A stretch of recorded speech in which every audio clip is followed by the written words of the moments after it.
The lights on the executive floor were dimmer than usual that evening, and the city outside the windows looked tired, like it had been holding its breath all day.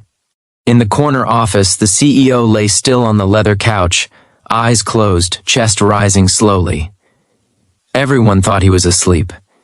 But he wasn't. He was listening, and what he was about to hear would stop his heart in ways no boardroom battle ever had. Before we begin, if stories like this move you, inspire you, or make you see people differently, take a moment to subscribe, like, and leave a comment. It really helps the channel grow and lets us bring you more meaningful stories. This is Truth Lines USA, where real values still matter. Now, let me tell you what happened that night. Richard Hale was known as a sharp CEO, ruthless to some, brilliant to others. He had built his company from a small logistics startup into a nationwide powerhouse. But success had made him suspicious. He believed kindness was often an act, a mask people wore when they wanted something. Lately, Richard had been wondering how his employees behaved when they thought no one important was watching, especially the ones at the bottom, the ones people rarely noticed. That's why he stayed late that night. He loosened his tie, lay down on the couch in his office, and let the hallway lights glow softly through the glass walls.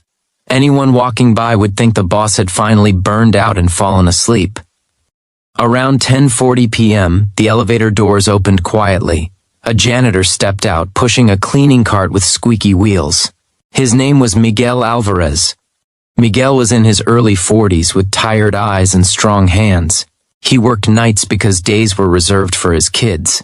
He was a widowed father of two, Lucia, 12, and Mateo, 8. Every mop stroke, every trash bag was another step toward keeping food on their table.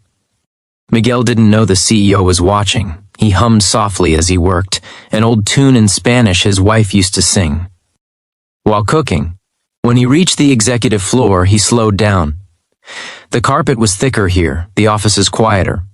As Miguel approached Richard's glass office, he noticed the lights were still on. He paused. Most janitors would clean around the office and move on. This was the CEO's space, off limits, dangerous. Miguel gently knocked. No answer. He knocked again, softer. Still nothing.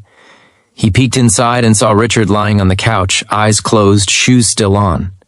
Miguel frowned with concern. "Señor," he whispered. Richard didn't move.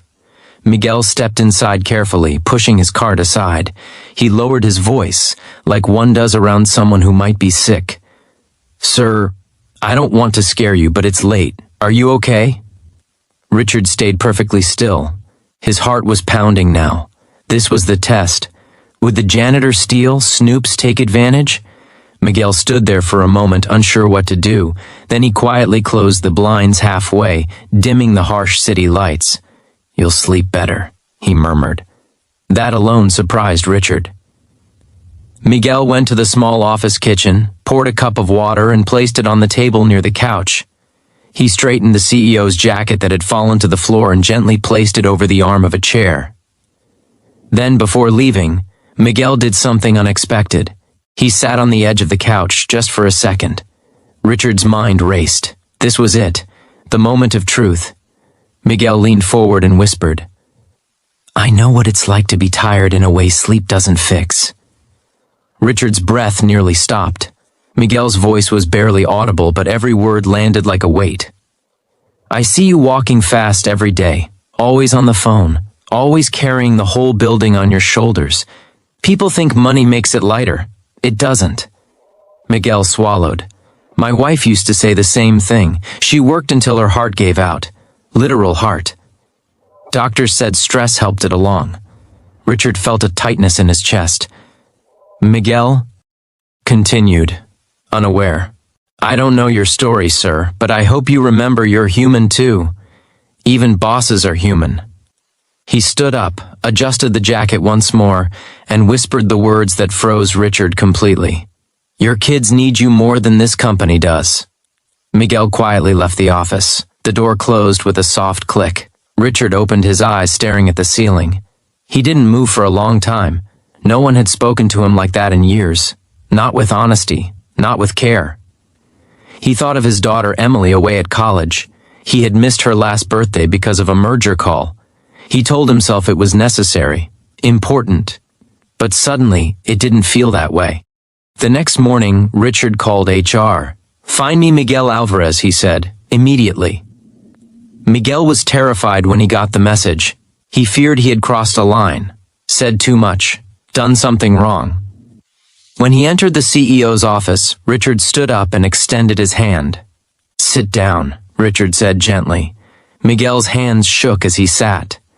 "I pretended to be asleep last night," Richard said. "I wanted to see who people really were when they thought no one important was watching." Miguel's face went pale. "I'm sorry if—" Richard raised a hand. "You reminded me who I used to be." Silence filled the room. Then Richard smiled. Not the sharp business smile, a real one. "You cleaned my office like it mattered. You treated me like a person, and you spoke the truth when you thought I'd never hear it." Richard leaned forward. "What you didn't know is that I lost my wife to stress too." Miguel's eyes filled with tears. That day, everything changed. Miguel was promoted, not into management, but into a newly created role overseeing night operations with better pay and flexible hours. Richard made sure Miguel could attend his kids' school events. Health benefits were expanded for janitorial staff. But the biggest change wasn't on paper. Richard started leaving the office earlier. He called his daughter. He learned the names of people who cleaned his building. He listened. And Miguel? He kept doing what he always did, showing kindness when no one seemed to notice, teaching his kids that dignity didn't come from a title, but from how you treat others. Years later, when Richard retired, he gave one final speech to the company. "The most important lesson I learned didn't come from a business book," he said. "It came from a janitor who thought I was asleep." He paused, emotion in his voice. Kindness is never wasted, even when whispered. So if you ever think your kindness doesn't matter, remember this. You never know who's listening. You never know whose life you might change with a single gentle moment. Go out today and be kind, not because it's rewarded, but because it's powerful. And that power can change everything.